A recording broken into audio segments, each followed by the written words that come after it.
আমি এখন এমন একটা দ্বীপে আছি যেখানে শুধু সাপেদের রাজত্ব, কিন্তু আমি এর থেকেও ভয়ঙ্কর জায়গায় যাব, যেমন বরফে ঢাকা একটা খাড়া পাহাড়ে উঠবো। আমি পড়ে যাবো, আমাকে নামাও নামাও। এমন একটা রাস্তায় গাড়ি চালাবো যেখানে প্রচুর মানুষ মারা গেছে। আমরা মৃত্যু থেকে আর 7 ইঞ্চি দূরে আছি। ভয়ঙ্কর শার্কদের সাথে কেচ ছাড়াই সুইমিং করব।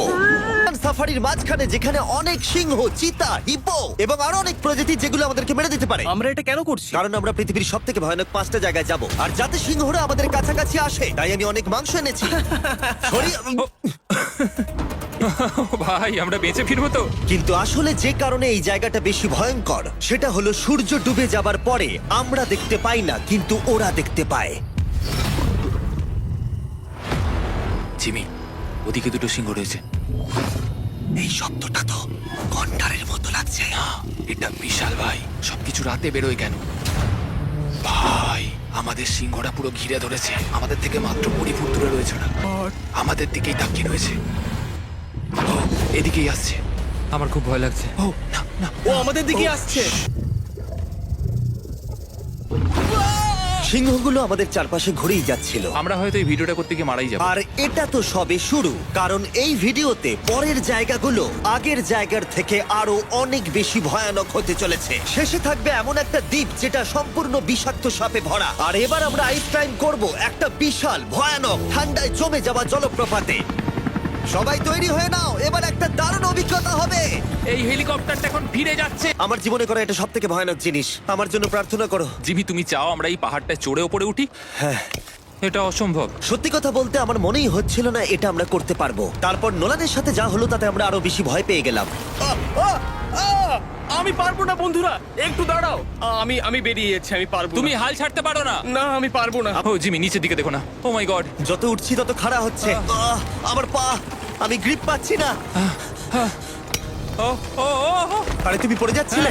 আমি টপটা দেখতে পাচ্ছি জিমি। এটা আমার করা সব থেকে ভয়ানক জিনিস। আহ! এটা আমি পারবোই। আমাকে ওপরে উঠতেই হবে। দেখাও এটা কতটা খাড়া। আর 10% বাকি। আমি এখন কাঁদতেও পারছি না, যদিও এসব করা আমার একেবারেই উচিত নয়। তুমি প্রায় এসেই গেছো জিমি। তবু আমি কোনো মতে এই জলপ্রপাতের উপরে উঠতে পারলাম। আমরা পেরেছি ভাই। আমরা পেরেছি। আহ, কিন্তু আমার মনে হয় নোলান একদম ঠিক করেছে। আর এখন আমরা রয়েছি পৃথিবীর সব থেকে বিপজ্জনক রাস্তায়। এই জায়গাটা যে কোনো স্কাই স্ক্রিপারের থেকে অনেক বড়। আমি বুঝতে পারছি না আমরা কেন এখানে এলাম। মিথ্যে বলছি না, এই রাস্তায় অনেকজন মারা যাওয়ার কারণে এই রাস্তাটা 1 যুগ আগেই বন্ধ করে দেওয়া হয়েছিল। এই রাস্তায় গড়ে প্রতি বছর 300 জন মারা যেত।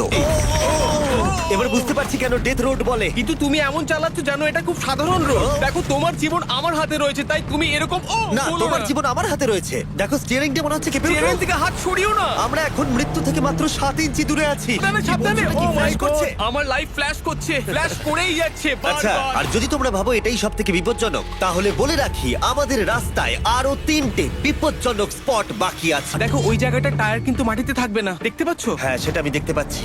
ও মাই গড, দেখো খাদটা ও, কতটা দাঁড়াও। গভীর। নোলান, তুমি কি একটু গাইড করতে পারবে? অবশ্যই, গাড়ি থেকে নামতে পারলে খুবই খুশি হব। ও দেখো পড়ে যেও না ভাই। এটা কি? একবার দেখো খাতটা কতটা গভীর। সত্যি অনেক গভীর। এখান থেকে একটা ওয়াটার হ্যাঁ, এখান থেকে আমাকে বার করো। ঠিক আছে।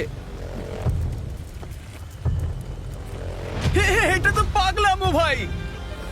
আমাদের গাড়িটা খাদের একেবারে কিনারায়। গাড়ির চাকা এই গভীর খাদের একদম পাশ দিয়ে যাচ্ছে। এটা পাগলামো। সাবধানে, এই জায়গাটা ঢালও রয়েছে আর খুব স্লিপও আছে। এগিয়ে এসো। নোলান, তুমি একেবারেই ডিরেকশন দিতে পারো না। আসলে আমি এখন চেষ্টা করছি গাড়ি থেকে বাইরে থাকার। অত ভালো ডিরেকশন আমি দিতে পারি না। তুমি ভিতরে ঢুকে পারো, কিচ্ছু পারছো না তুমি। ঠিক আছে। তাড়াতাড়ি বসো, এবার আমি স্পিড তুলবো। ও মাই ফগ গড। অনেকটাই বেড়ে যাচ্ছে, সামনে ঠিকঠাক দেখা যাচ্ছে না। রাস্তার বেশ কিছু অংশ একেবারেই সাধারণ, কিন্তু বলিভিয়াতে ওয়েদার খুব তাড়াতাড়ি চেঞ্জ হবার কারণে হঠাৎ প্রচুর কুয়াশা মৃত্যুদূত হিসেবে সামনে চলে আসে। আরে দাঁড়াও দাঁড়াও দাঁড়াও দাঁড়াও দাঁড়াও দাঁড়াও, আমরা ধারে চলে এসেছি।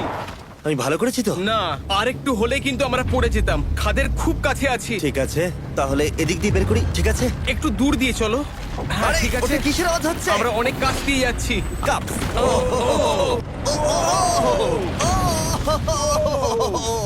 নোলান, হ্যাঁ 1 যুগ তো কেটে গেছে। দেখে নাও ব্রিজটা ঠিকঠাক আছে কিনা। ঠিক আছে।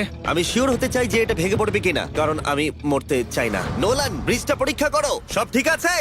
হ্যাঁ ঠিক আছে। আমরা ডেথ রোড সার্ভাইভ করলাম। এখন অবধি আমরা সার্ভাইভ করেছি, কিন্তু পরের বোনাস প্লেসে কার্ল আর নোলান শার্কে ঘেরা সমুদ্রের একেবারে মাঝখানে যান। ইউজুয়ালি আমরা এটাই ব্যবহার করি, কিন্তু এবারে আর করব না। এখানকার শার্কগুলো অতর্কিতে আক্রমণের জন্য বিখ্যাত। আর এটাই এই জায়গাটাকে ইউএস এর সব থেকে বিপজ্জনক করে তুলেছে। বিশ্বাসই হচ্ছে না আমরা এটা করতে চলেছি। ও মাই গড, এগুলো তো অনেক বড় সার। ও মাই গড। ভাই আমরা এটা কেজ ছাড়া কেন করছি? ভাই তোমার পেছনে পেছনে। ও মাই গড, এটা তো অনেক বড়। ঠিক আছে ঠিক আছে ভাই, এই সারগুলো তো দ্বিগুণ বড়। আমি আর যাচ্ছি না, হয়ে গেছে। কিন্তু দ্বিতীয় বিপজ্জনক জায়গার কাছে এটা কিছুই নয়, যেটা অবস্থিত অ্যামাজন রেন ফরেস্টের একেবারে মাঝখানে। এখানকার সৌন্দর্য দেখে বোঝা যাবে না জায়গাটা কতটা বিপজ্জনক। আজকে আমরা দেখব গোকটা ক্যাটারাক্ট ওয়াটারফল, যেখানে জলস্রোত নেমে আসছে 1000 ফুট ওপর থেকে নিচে জলাশয়ের মধ্যে। আর এই মেঘলা দিনে আমার সাথে এসেছে এই যে এরা। এ হলো হেজ, 70 দিন জঙ্গলে কাটিয়েছিল। এ হলো বেলি, যে কিউবে 100 দিন কাটিয়েছিল। আমরা এখন অনেক ভয়ঙ্কর জিনিস করতে চলেছি, যেখানে মৃত্যুর সম্ভাবনাও আছে। না মানে দাঁড়াও, সেটা এসো, ছিল এসো, না। এসো তোমরা, চলো যাওয়া যাক। আর অনেকক্ষণ পরে আরো অনেকক্ষণ পরে সাবধানে। সব থেকে পিচ্ছিল জায়গায় ট্রেক করা, বিশাল খাড়া জায়গায় যাওয়া যেখানে এখনো মানুষের পা পড়েনি। বেঁচে গেছি। আমরা শেষ পর্যন্ত গন্তব্যে এসে পৌঁছলাম। এটা একটা ওয়াটারফল, দেখতে পাচ্ছ তোমরা? মানে একবার যদি স্লিপ খেয়ে দারুণ পড়ো লাগছে। তাহলে তোমরা শেষ। আর গাইডের সাহায্যে আমরা নদীটা সুরক্ষিতভাবে পার করলাম। এই দেখো, উই! আর তারপরে আমরা কিছু দড়ি সংগ্রহ করলাম, যাতে আমরা ওয়াটারফলের নিচ অব্দি দেখতে পারি। নিচ দেখতে পাচ্ছ? ওয়াও, এটা দারুণ লাগছে। হা! এখন বিশাল পরিমাণে ঝড় বৃষ্টি শুরু হয়ে গেল। এই জন্যই এটাকে পৃথিবীর সব থেকে ডেঞ্জারাস প্লেস বলা হয়। এই ওয়াটারফলটা এখন আস্তে আস্তে অনেকটা ছড়িয়ে যাবে, অনেকটা জল বেড়ে যাবে, সবকিছু ভাসিয়ে দেবে। এখানে এখন জল অনেক বেড়ে যাবে আর আমাদের বেরোতে হবে। আমরা কি রোপগুলো ব্যবহার করে ওয়াটারফলের পাশ দিয়ে নিচে নামবো? না একদমই নয়, এটা খুবই বাজে আইডিয়া জিম। আমরা এখন জঙ্গলের মাঝে ফেসে গেছি, এটা তো বাজে ব্যাপার। কত রিস্ক আছে। জিমির দিক দিয়ে কিন্তু কাদা আসছে, অনেক কাদা। আর যে কোনো মুহূর্তে এখানে বাজও পড়তে পারি। আর সত্যি আমি চাই না তুমি মরে যাও। ওহ, তাই আমাদের ইউটিউব ভিডিও এমার্জেন্সি অপারেশনে বদলে গেল। একটাই উপায় আমরা বেরোতে পারবো, একই পিচ্ছিল এবং খাড়া পথ দিয়ে আমাদের ফিরতে হবে। দেখতে পাচ্ছ জলের পরিমাণ অনেকটা বেড়ে গেছে, আমাদের রাস্তাও ব্লক হয়ে গেছে। আমাদের এই দড়ির সাহায্যে বেরোতে হবে, অনেকটা সময় লাগছে। এই দড়িটা ধরো আর নিজেকে ঠেলে ওপরের দিকে ওঠো। আমাকে মরতে দিও না। আর অনেকক্ষণ পরে জল আর কাদার বন্যায় ট্রেকিং করে আমরা এই পাহাড় থেকে প্রাণে বেঁচে ফিরলাম। এখন আমরা পৃথিবীর সব থেকে মারাত্মক জায়গায় যেতে চলেছি। আমাদের লিস্টে পৃথিবীর ভয়ঙ্করতম জায়গার মধ্যে 1 নম্বর। আর এই ভিডিওটা সব থেকে ভালোভাবে শেষ করার জন্য আমরা এসেছি পৃথিবীর সব থেকে বিপজ্জনক আইল্যান্ডে। কেন এমন আইল্যান্ডে যাচ্ছি যেখানে কিলিং মেশিন ভর্তি? মনে হয় আমরা মরবো। এটা সত্যি, আমরা পৃথিবীর সব থেকে বিপজ্জনক আইল্যান্ডে সারা রাত কাটাবো। আর আমাদের প্রতি পদক্ষেপে থাকবে অজস্র সাপ। শুধুমাত্র স্পেশালাইজড পোশাক আমাদের বাঁচাবে এই সমস্ত ভয়াবহ বিষধর সাপের হাত থেকে। যে কোনো জায়গায় সাপ থাকতে পারে, তাই না? হ্যাঁ। তোমরা হয়তো ভাববে স্নেক আইল্যান্ড নাম বলে এখানে হাজার হাজার সাপ ওপেন ঘুরে বেড়াবে, কিন্তু মাটিতে বসবাসকারী প্রাণীদের সাপগুলো মারার পরে ওরা এখন গাছের পাখিদের শিকার করে, কারণ এখন ওরাই একমাত্র জীবিত শিকার। এখন আমরা অফিসিয়ালি জঙ্গলে প্রবেশ করছি। যে কোনো মুহূর্তে সাপ গাছ থেকে লাফ দিয়ে আমাদেরকে কামড়াতে পারে। এতক্ষণ পায়ের চিন্তা করছিলাম, এখন তো গাছ থেকে সাপ পড়ারও আশঙ্কা রয়েছে। এটা পাগলামো ভাই। ও ও ও, এখানে একটা আছে, আমার মুখের সামনে ছিল। এই সমস্ত সাপেদের ধরে বিজ্ঞানীরা তাদের বিষ বের করবে, আর সেটা দিয়ে তারা অ্যান্টি ভেনাম তৈরি করবে। দাঁড়া, ওটা বিষধর। হ্যাঁ তার মানে ওটা আমায় কামড়ালে আমি মরে যাব?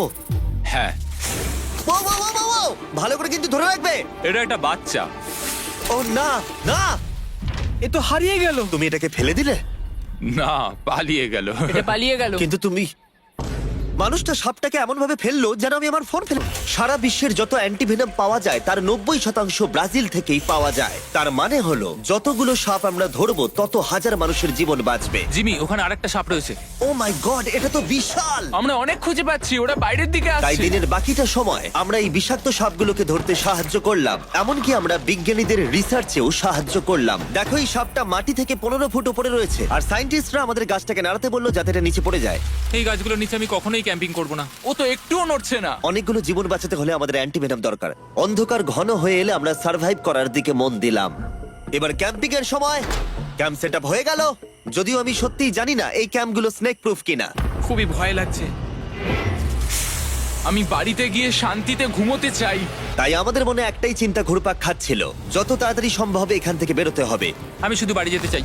একটা বিশাল আইস মাউন্টেনে ওঠা থেকে শুরু করে এমন রাস্তায় ড্রাইভ করা যেখান থেকে 1000 ফুট নিচে পড়ে যাবার সম্ভাবনা আছে, শার্কে ঘেরা সমুদ্রের মাঝে সাঁতার কাটা কোনো কেদ ছাড়াই, এবং সবার শেষে আমরা স্নেক আইল্যান্ড সার্ভাইভ করেছি এবং কেউ মরেনি। দেখার জন্য ধন্যবাদ।